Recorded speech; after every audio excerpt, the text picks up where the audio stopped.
Sa CCTV footage ng Barangay San Rafael sa Rodriguez, Rizal, kitang sabay na tumatawid sa spillway ang dalawang lalaki na yan. Pero napag-iwanan ng isa, nakapansin-pansing na hirapan sumulong dahil sa malakas na agos ng tubig.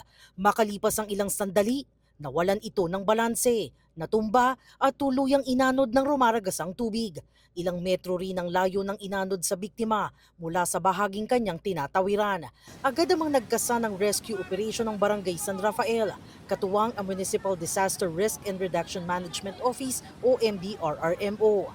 Bago tuluyang lapitan ng biktima, nagtulong-tulong munang magkabit ng mga lubid ang mga rescuer upang magsilbing safety line laban sa malakas na agos ng tubig. Nahihirapan lang po dahil kasi kahit sabihin mo may part na mababaw, yung malalim, doon yung talagang malakas na current ng agos ng tubig. Doon po kami nagtulong-tulong, tumawag na rin po sa MDRMO, additional salvavida, mga lubid po. Habang nakaalalay ang mga rescuers sa lubid, naghagis din sila ng stretcher, salbabida at life vest hanggang sa marating ang biktima.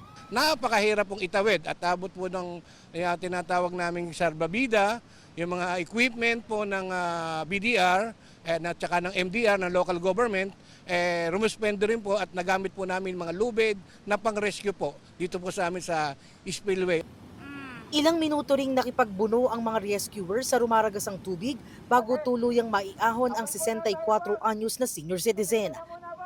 Ayon sa barangay, nawalan ng malay ang biktima, ngunit ligtas naman matapos mabigyan ng paunang lunas bago isinugod sa ospital. Kapag sinabing bawal, huwag na po nating subukan kasi isa lang ang buhay. Hindi na natin maibabalik kung sakaling may nangyaring masama. Jamie Santos, Nakatutok, 24 Oras.